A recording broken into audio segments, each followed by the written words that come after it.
mbifurize kugira icyumweru cyiza cya tariki 7 z'ukwezi kwa 9 umwaka w'2025. Munyemerere kuri iki cyumweru tugiye muri equipe ya Rayon Sport, tureba amakuru agezwemo menshi ari kuvugwa, mwumvise cyangwa se mutari mwumva mugiye kumva kuri uyu munsi wo ku cyumweru.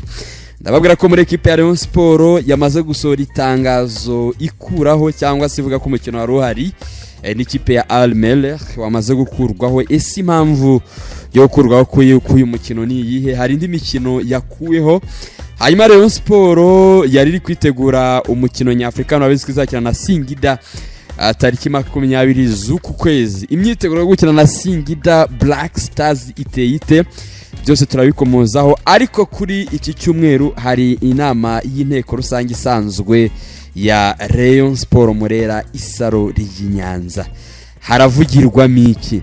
Nshimirimana Ismael Pichu n'uyu munsi wa none muri equipe ya Rayon Sport ngo mwanzuro uzafatwa ku munsi w'ejo nyuma y'inama y'inteko rusange iraba none, kuko ngo umutoza witwa Rotife yavuze ko ahantu hasigaye icyuho hamwe ari muri Mediane. Nsabimana Aimable yatangiye imyitozo ifunguye ndetse nuko umukino w'uyu munsi wasubitswe, ariko yarimo mu bakini bagomba kuwukinaho. Ese 11 mu kibuga bihagaze bite? Imyitozo iri kugenda ite? Muri rusange tugiye kujya muri equipe ya Rayon Sport. Mwicare kuri iki cyumweru nyibaganirire ibintu bigenda neza cyane. Nitwa Tuyishime Gilbert, iyi ni Viva Rayon Sport TV. Niba utarakora subscribe koraho nonaha ibintu bigende neza cyane. Niba warayikoze kandi nabwo uri umuntu w'umutaramu, hanyuma like na share ni ingenzi. Ibitekerezo byanyu ndaza kuba mbihaye ikaze. Viva biravuze ngo long live, n'ururimi ruva ku giportugie cyangwa se n'Icyesipanyol, kuko burya n'indimi zijya gusa. Viva long live tugahita twongeraho Rayon Sport, bivuga ngo Rayon Sport komeza ubeho, wame uburwema, wande nk'u Rwanda, ubeho igihe kirekire. Nyine icyo nicyo gisobanuro cya Viva brand ngayo nguko rero. Hanyuma rero muri iyi minsi nari maze agahe minsi itari nkingahe rwose ntabatamo ibintu by'amashow, ntabatamo ibintu by'ibiganiro muri equipe ya Rayon Sport, ariko ahanini ngiye muri Rayon Sport yirimo ibintu bitagize bisaba ko nzanga nkicara nkababwira byinshi mu ntambara, mu kuryana kw'abayobozi bamwe na bamwe muri equipe ya Rayon Sport. Hari igihe mpitamo ko ngira gute nicecekera, nkaceceka atari uko ntahari, ngaceceka atari uko ntafite icyo kuvuga, ahubwo gusa tu ari ukwanga kuza guca igikuba. Kuko Rayon Sport hari ukuntu iteye, mwebwe muyifana isanzwemo murabizi, n'abashya bazanabimenya. Ni equipe uyu munsi dushobora kuza tukabwira ati Rayon Sport rwahiye, rwagurumanye, rwatokombeye. Uyu munsi hakaba harimo abantu bumvikana, ejo bakaza batumvikana, ejo bakaza batumvikana, ejo bakaza bumvikana. Iyo mboye ronge hari ama episode ameze gutyo, harimo izo series mbona zitari kujyana mu mujyo wo kubaka. Hari ubwo mpitamo nkavuga ati ngereka ni distingue, ngire gute mbe nitandukanije nabyo nge pembeni mbanze ndebe iyo bigana, kuko hari ibintu ngewe naza hano nkababwira abakunzi ba Rayon Sport mama mudakeneye kumva. Ngiye mba nshaka kubabwira Rayon Sport iryoshye, Rayon Sport irimo uburyohe utamu, umuntu avuga rwose uko bifite gu, ntabwo ari ibintu bikwereye degute bikubihiye. Ubwo rero igihe wambuze, igihe wumva amakuru ari ku mihanda avuga ati runaka bakoranyeho, ibyo byose mba mbifite from the beginning to the end. Ariko ntabwo ari ngombwa ko nza hano ngo byose mbivuge uko byakabaye. Hari abavuga ko mu bitekerezo bakavuga ngo ariko ngukwiriye kubivuga byose kugira ngo bikemuke, ngo nuko cyangwa se ngo kugira natwe tubimenye. Burya hari ikintu nshobora kuza hano nkavuga ati Tadeyo uri umunyamakosa, singaza nkavuga ati Muvunyi wowe ni wowe wazonze Rayon Sport, ni wowe kibazo cyaryo. Sinje simbivuze gutyo, namara kubivuga abasaza bakabibona wenda bagahita bakora inama bayikora bakavamo biyunze, ejo bakaza bameze neza, ibintu bari gushyira hamwe. none wowe wabonye cya kiganiro cyanjye ejo hashize ugatangira ukavuga ati ariko uyu muntu ahubwo menya ari ushyira amacakubiri muri Rayon Sport, menya bari bushaka gukora abafaniki imitima, ugasanga icyabaye muri ekipe navuze cyakosowe, wowe ukomeje kumbona muri iyo shusho.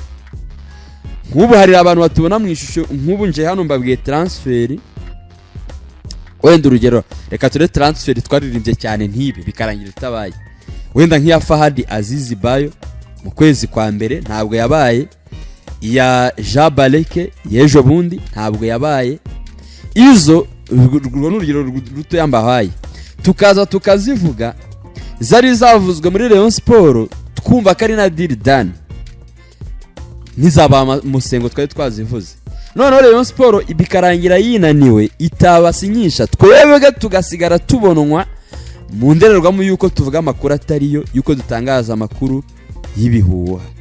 Kandi Rayon Sport ubwayo yo bwite niyo yagize gute, niyo yinaniwe kuba twavuze ko ekipe iri mu bigano n'umukinnyi runaka, ntago tuba tuvuze ko biba bivuze ko nadasinya ngenda bambaye munyabinyoma. Oya, reka kuba ari ngiye ushakira impamvu, ahubwo ugenda uzishakire kuri ya ekipe ya ufana uwo mukinnyi yavuzwemo ariko bikarangira adasinye, umenye ngo si impamvu atasinyishijwe niyi, kuko abari impamvu nyinshi, impamvu ziba zingana ururo.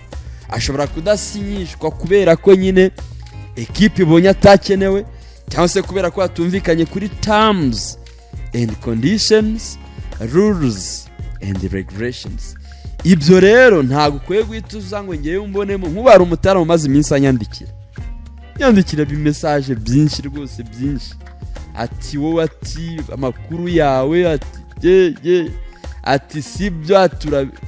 None se nk'ubereka mbabwire, nk'ubu Tadeo ubwe niwe watwibwiriye ngo uwitwa Baleke ari mu ndege aje Kigali agiye kurangizanya na Rayon Sport, abitubwira mu ijoro ngiye nari nanaryamye, kuko murabizi ko ntaho nari nyikora ibiganiro bya mu gitondo ku cyumweru cyashize.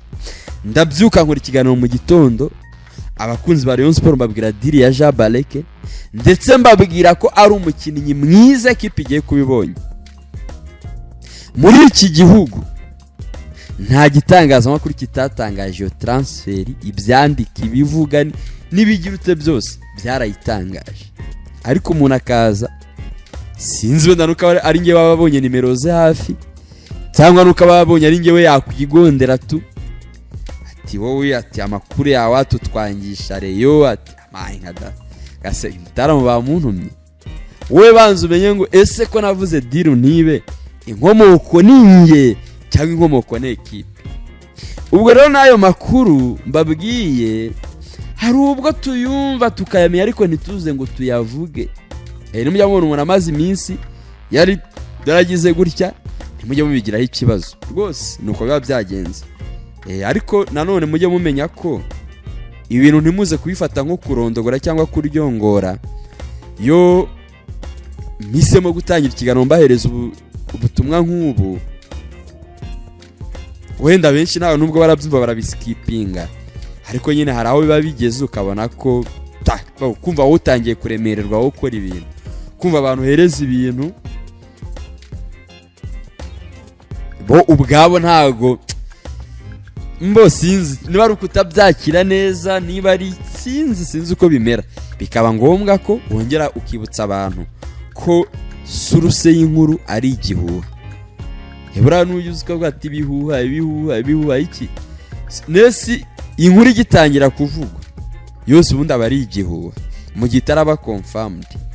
Nkabura nk'iyo bigira Imana Beda dasinya, uyu munsi tuba turi kubarwaho kubo twavuze igihuha, kandi Rayon Sport yaganiriye nawe.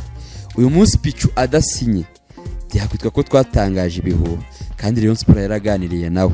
Kuki ikibazo mukibona muri twe twatangaje ibihari ntimukibone muri ekipe yavuzwe ndetse yageze no muri deal ntikore iyo deal? Ubwo impamvu mbivuze Taramo rwose yaciye muri box numva aranancumuje ariko ndavuga ibingibi abantu bagomba guhura nabyo ndabireka bicaho. Niyo mpamvu nyine mbanje kwibutsa rwose tugiye tuganira tugende mu buryo bwiza twese twumvikanyeho nk'abarigi b'imbuto.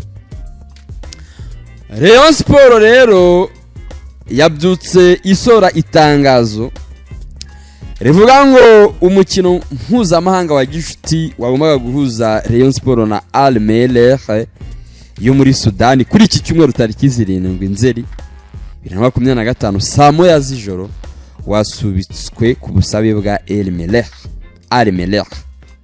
Amakuru arambuye baravuga ngo araza gutangazwa vuba. Nk'ubu ngubu niba naratangiye gutangaza uyu mukino mbere yuko na Rayon Sport utangaza, ubwo nibwo budasa bwacu. Umukino ukabusubitswe ubwo koko nifatirwe ku gakanu nze hano niyitwe nguri igihuha ngo wavuze umukino none ntabwo ubaye netse mwoka byara. Aho gari ibyo nizi mvuga twareka kuzikoresha kuko abantu tubwira niba ikosa ribaye ari twe bahindukira bakarishyiraho aho kugira ngo uzaba umunyamakosa totali simvuga rwose wazihorera. Niba ari kuri radio ukajya uvugira kuri radio, burya radio yo ni sawa. Radio buraho ushobora no kumva ufite icyo kuvuga igitekerezo ariko ukabura aho ukinyuza ntuhita ukima direct. Ntukime direct. Ariko kuri YouTube abajama babaga papa. Babaga yose ari yaba barimo n'abafite n'ishyari simbizi. Kayiki iri mu n'ishyari nta n'ikintu nawe arageraho. Nawe agishonje burya surumba ibibazo. Iyo ekipe ya Al Merreikh itozwa n'umutoza Darkonovic Munyaserbia yageze mu Rwanda ku munsi wo kuwa 4 kuwa 3 ndumva. Ejo kuwa 6 bakoze imyitozo ya nyuma kuri Kigali Pele Stadium bitegura umukino wa Rayon Sport n'ubundi saa 9 bakoze ku masaha ya saa 9 gutyo. Bari mu myitozo uyu muserbe ngareba abakinnyi be ewana ngabona nta kirimo. Yari yarebye umukino Rayon Sport yari yafashe ikipe yitwa Vipers yo muri Uganda irasabine yiruka. Rayon Sport yakanze abantu. Yatsinze Vipers umuriro kotera kure. Umunyaserbe yarehoye Rayon Sport buryo igenda abona umukinnyi wese winjiye arakomeye usohotse arakomeye. Ati iyi ni Rayon Sport nasize mu Rwanda ra kuko Darkonovic aheruka hano mu Rwanda atoza umukino yari yatoje usoza akina Rayon Sport wayimakiriye na icyo gihe Rayon Sport ntabwo yagendaga. Arebye abona ni Rayon Sport Pro Max mu mabara mashya mu ishusho nshya. Aravuga ati rero cyoroshye kuruta ibindi. Abakinnyi banjye uko mbabonye ntabwo nzi ko yabonye abakinnyi abona ngo ntago bari ku rwego rukina umukino na Rayon Sport. Uyu Munyaserbe ntabwo nzi niba yatinye gutangira wenda pre-season ye cyangwa se gutangira match atsindwa kuko Rayon Sport uyu munsi ifite gift, ifite impano iri guha amakipe yose barajya bahura yitwa ibitego 4 ngo nagaseke bapfunyitse barajya bapfunyuriraho buri ekipe yose baraza guhura. Byahereye kuri Vipers ariko hari izindi ekipe zagiye zirya 4 za Muhanga zagiye zikubitwa 4. Ubundi narabwiye ngo iyi system ya Dari ya Rotif ushobora kumwibuka mutsinda ariko nawe yo yagufatishije. System yagufatishije niyo waburi Yanga niyo waburi Simba aragutsinda kandi ntabwo agutsinda kimwe agutsinda byinshi. Munyaserbe arebye kipe cyamaye abona ikipe ni Wagadi. Raze ko muri kipe ari Wagadi ekipe ejo tishore kuri Murera aribaza kuri stade. Umunyaserbe we na staff technique bagize icyo twita riniyo y'iminota hafi 30 bashika bakaba 40. Baraganira bajya inama basanga umukino ugomba kuvaho. N'uwo wavuyeho ntabwo wavuyeho burundu ku makuru hari uyu munsi, kuko hari nk'umufana already wari wamaze kugura itiki yabukinze uyu munsi, ndetse ni na benshi bavuga turaba turi muri Kigali Pele Stadium.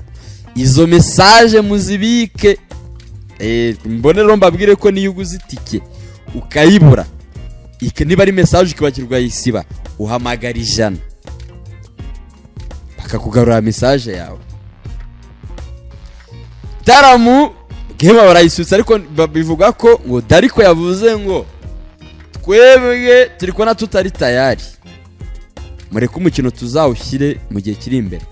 Ariko equipe ya Al Merrikh igihe yagereye mu Rwanda n'iminsi zahamara n'igihe imikino nyafurika iri, urabona ko ari ibintu biri kugenda bigira gute byegerana cyane.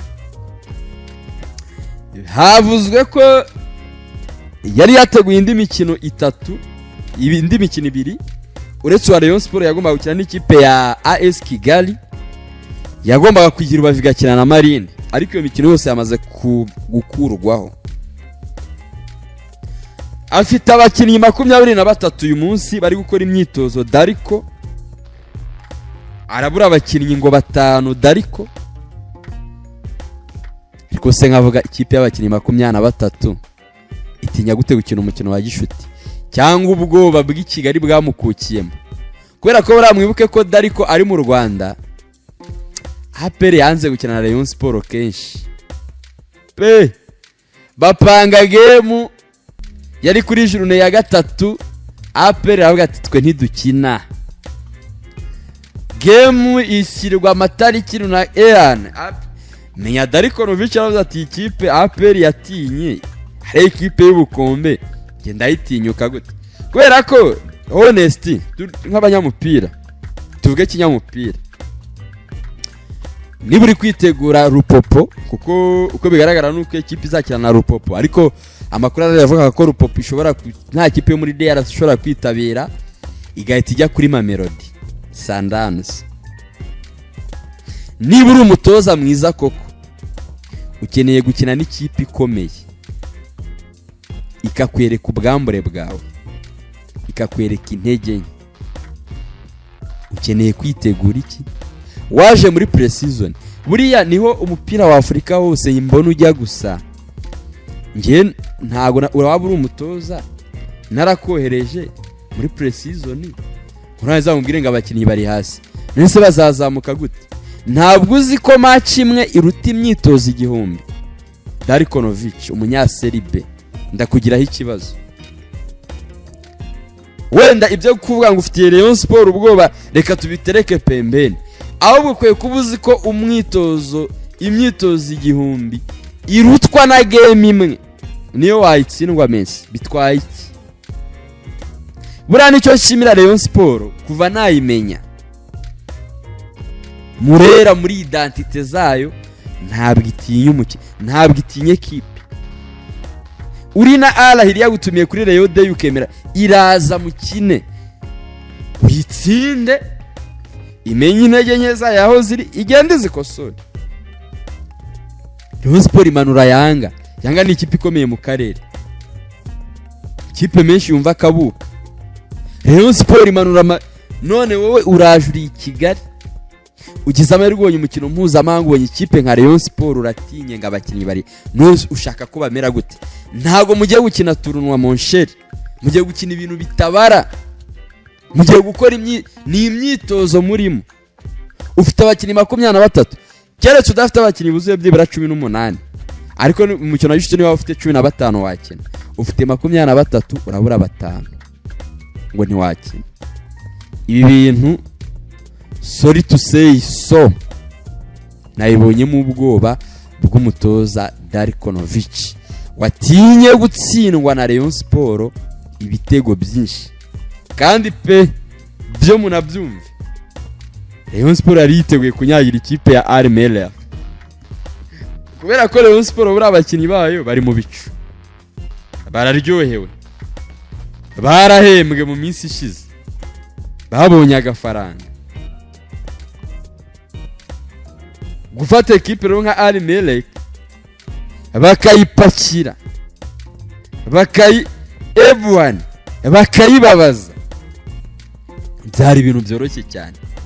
Ubwo rero habaye inama nijoro yahise y'igitaraganya ihuza abahagarariye ekipe ya Al Merrikh bo muri Sudani nabo muri Rayon Sport ngo bamenye icyo gukora. Rayon Sport imenyeshwa ko umukino udahari, ariko ibiganiro birakomeza bakareba igihe cya nyacyo uyu mukino uzakinirwa. Kimwe nuko bishobora no guhinduka rwose ukahita uzanwa ku itariki ya vuba.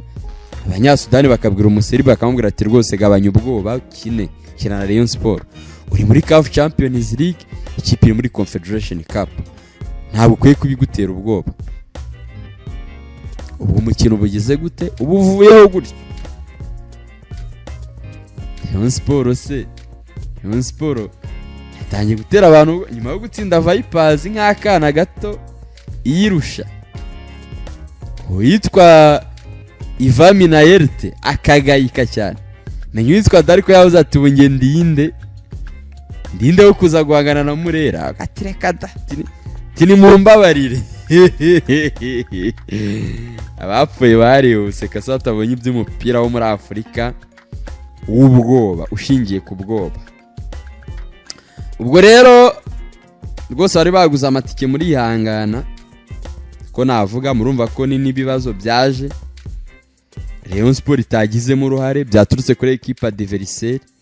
Umukino wari wemejwe, ubwo no gutegereza tukamenya indi tariki, ariko ntihashyirwaho indi tariki. Amakuru ahari nuko ayo matike mwari mwaguze muri systeme azaba ari valid, azaba afite agaciro, muzakomerezaho icyo bivuze. Ubwo rero nothing to worry, ntacyo kwishidikanyaho no kwibaza gihari, no gutegereza. Kuri iki cyumweru muri Rayon Sport harabamo inama y'inteko rusange isanzwe, akaba hari inama irafatirwamo imyanzuro igiye itandukanye, irafatirwamo ingamba zitandukanye. Icya mbere, hari inzego ebyiri muri ekipe ya Rayon Sport, urwego rwitwa urw'ikirenga n'urwego rwa Rayon Sport nyine rusanzwe rwa association. Amakuru ahari muri iki gitondo cyo ku cyumweru mbere y'uko inama iterana muri Serena Hotel nuko urwego rumwe ruraza kuvaho. Urwego rumwe ruragira gute? Ruraza kuvaho. Ikindi,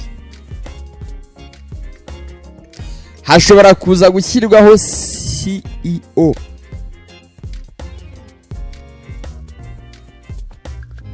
CEO ataba ashyizweho kuri iki cyumweru, hagapangwa uburyo azashyirwaho. Ikibazo kiri muri Rayon Sport rero dore ni iki: nuko bamwe bavuga ngo Tadeyo uyoboye association, ibi navugwa ko ariyo iragumaho, atari ku rwego rwo kwiyobora. Kibaza ngo none niba atarureho ninde uraza kwiyobora? Ninde uraza kuruyobora? Uwitwa Paul Muvunyi ndagira ngo mbabwire ko nubi inama y'inteko rusange ubwo meruka yarari muri UK, ntabwo yarahari, ashobora kutayitabira. Ubwo bivuze ngo ashobora nko kuza kuba ari kuri Zoom, cyangwa se afite ubundi buryo bikurikiranamo, cyangwa se akaba yanaje, kubera ko aba bakire bo harukuno baba bagenda no muri za jet privé, cyo bita private jet, akaba yaje rwose tukaba tutabizi. ubwo rero iyi nama cyo numvise cyo nuko hari n'amafaranga yagiye agera muri Rayon Sport ariko ngo atagaragazwa uko yakoreshejwe cyangwa se muri audit mu nyandiko zihari z'amafaranga, ayo mafaranga akaba atagaragara. Urugero, ntabwo ndavuga umubare w'amafaranga runaka cyangwa ngo mvuge ngo ariko reka mbaho urugero nka kuri Rayon Day hari harimo abafatanyabikorwa benshi bamamaje, harimo abatanze miliyoni 10, 15, 20 gutyo. Ayo mafaranga ngo ntabwo agaragara muri raporo yatanzwe. Hakabamo n'andi mafaranga agiye atandukanye nayo ngo ataragiye agaragara, bishobora kuza kubarwa nk'imicungire mibi y'imari l'equipe. Abakurikiranira hafi bakavuga ko imicungire y'imari niramuka ibaye mibi kuri ubuyobozi buriho, icyo biraba bisobanuye nuko muri systeme, muri gahunda y'akanyenyeri bagomba guhita bashyirwa pembeni, kubera ko urwa mbere ruraba rwabagaritse. Rero navuga ngo hakwiriye no kuza kuba mu bushishozi, abantu bagashishoza bakamenya niba koko amafaranga yarabuze, ntihaze kubamo ibintu by'akagambane, haze kugira umuntu rwose ugira gutya ngo agambanirwe, bagaragaze ko hari ibyabuze kandi bitarabuze. Ubushishozi bukwiye kubaho. Rayon Sport iratora inzego, irerekera ashyiraho izindi nzego, irongera abakozi. Rayon Sport iraba ifite abakozi benshi, ko murabizi ko Rayon Sport yamaze no kuva Ziniya, ibiro byayo byamaze kuhava, ubu ngubu biri i Remera, niho bigiye kujya biba. Ibyo biro bizaba birimo abakozi benshi cyane cyane bose bakurikirana izi gahunda z'akanyenyeri. Ni ibiro bikiri gutunganywa, ndumva Viva Rayon Sport TV dufite access yo kuzayibatembereza byuzuye. Ni inzu nini ya hatari, bya bindi Lorenzo yigeze kuvuga ngo inzugi zo kuri Ziniya ngo zirakaka ngo zirakaka ni inzu rwose nziza cyane Rayon Sport igiye kugikoreramo. Izo nzego zose n'abantu bose barashyirwaho uyu munsi, hagaragazwe uburyo akanyenyeri kazakora n'ibyo kazakora, hashyirwaho n'uburyo abafana ba Rayon Sport bazigishwamo cyangwa se bazasobanurirwamo uburyo bwo kugura imigabane muri ekipe yabo ya Rayon Sport. Ariko nkavuga ngo hari ikintu cyari cyateguwe muri Rayon cy'ama road show, cy'amashow yagomba gutembera igihugu cyose basobanurira abafana uburyo bazagura imigabane n'ikizabamarira, ariko bahise babirwaniramo ntibumvikana. Tadeya akavuga ngo ngewe kuki ndi perezida wa association mu bijyanye n'akanyenyeri ngahezwa, bagashaka ko bijya mu rwego rw'ikirenga, ntabyumve n'abandi ntibabyumve.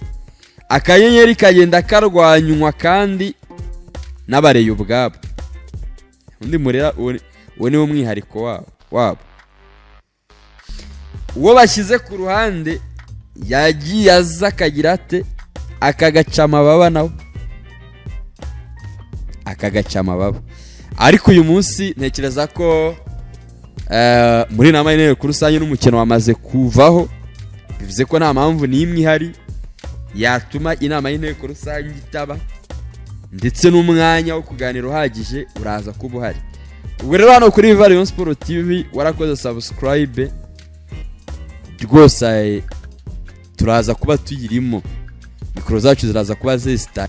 Warakoze subscribe hano rwose nta kabuza, uraza kumenya iby'iyi nama yose. Ngisoza iki kiganiro ndahita njya ninjira rwose nijandika mikrofone za Viva ziraba ziriyo byose muraza kubimenya byose buri kantu kose kavugiwe hano kuri iki cyumweru muraza kubimenya nubwo bimeze bityo rero ariko Rayon Sport yo mu kibuga ikomeje imyitozo nubwo uyu mukino wasubitswe Rayon Sport iritegura Singida Black Stars yo muri Tanzania.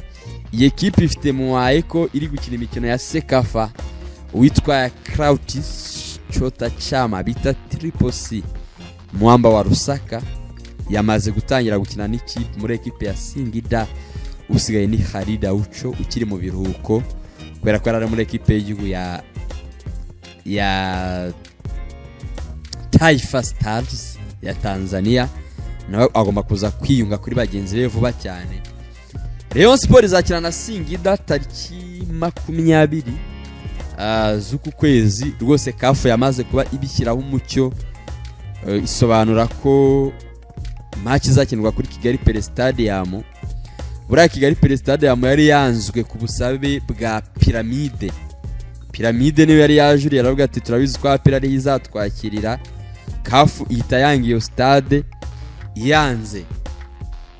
APR nayo irongerera ajurira irandika aravuga ati twebwe muturebere, yerekana ko na stade Amahoro itazabe hari kandi ko batasoka ngo bajye gukina imikino hanze bafite ama stade. Kigali Pele irongere ba approved, Rayon Sport nayo iti yabwa green light. Buriya Rayon Sport yabwiwe ko izakirira kuri stade Kigali Pele Stade ya mitaramenya ngo tuzakirira, ntabwo yari ibizi rwose. Hari inkuru nakoze mu minsi ishize ngiye byanye mbivuga kare, abantu ndababwira ngo Rayon Sport na APR zibuze stade Amahoro mu mikino nyafrika. Yewe we abantu baraza baranyiha ati ibyo uvuga ati bureti ndabaseko ibyanye ko mbivuga kare wategereje ukazireba niba zizahakinira. Ubu ngubu Rayon Sport na APR zose ziri kuri Kigali Pele Stadium.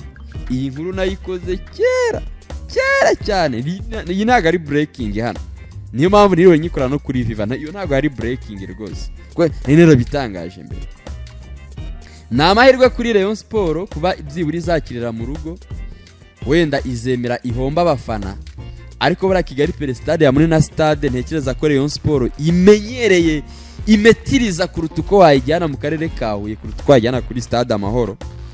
Ni stade yaboneye qualification y'amatsinda, itsinda Yanga kimwe ku busa cyabimenya Imana Bonfils Caleb mu mvura nyinshi aturutse muri kona ibumoso, ntago iburyo ntabwo nzabyibagirwa. Iyo ni ishusho inzamo buri munsi, nkayitekereza nk'ibyabaye ejo. Rayon Sport kuba iri kuri KPS Kigali Pele Stadium birayemerera kwakira abafana bake beza, bikayima amafaranga, ariko birayifacilita mu kubona 3 points atatu ku manota 3. Rayon Sport birayifa kuri Kigali Pele Stadium birabakundira. Rayon Sport bari gutegura Singida niba mukurikirana Viva Rayon Sport TV mukamwumva ikinyarwanda reka mbibiri banga.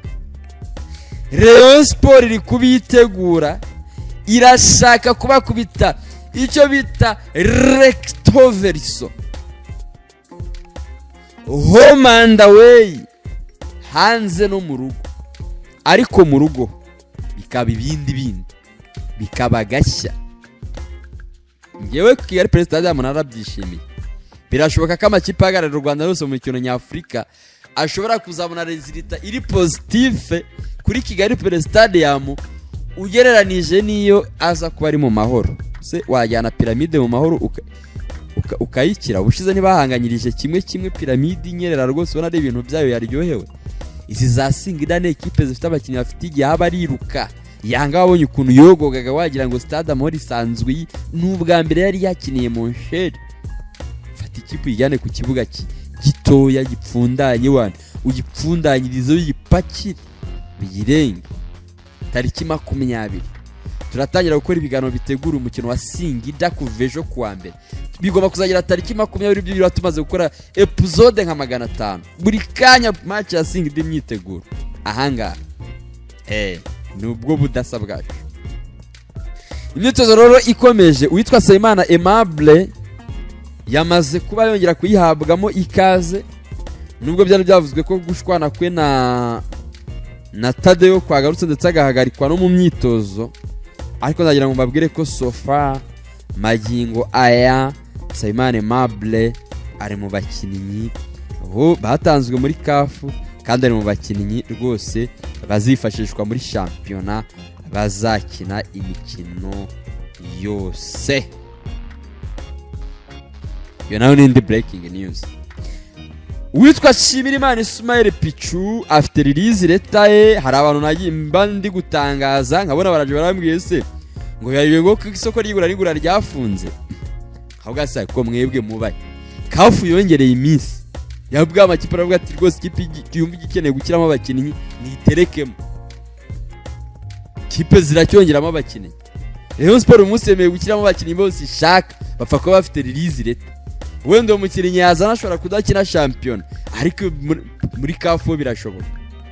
Amakuru yose ko mba nayabahaye kuki muzagatangaza n'umuntu ngumva araje aravuga ati se ntago uzi ko isoko ry'ibuna kandi bareyongeye iminsi, ntago turavuga ni mubyizere. Cyo munsi nabaganirije ntuje kabisa, ariko nibyo ni ku cyumweru abantu benshi mamwibereye mu rugo muruhuka, nta mpamvu yo kubahereza imiriro, kubahereza ibiryo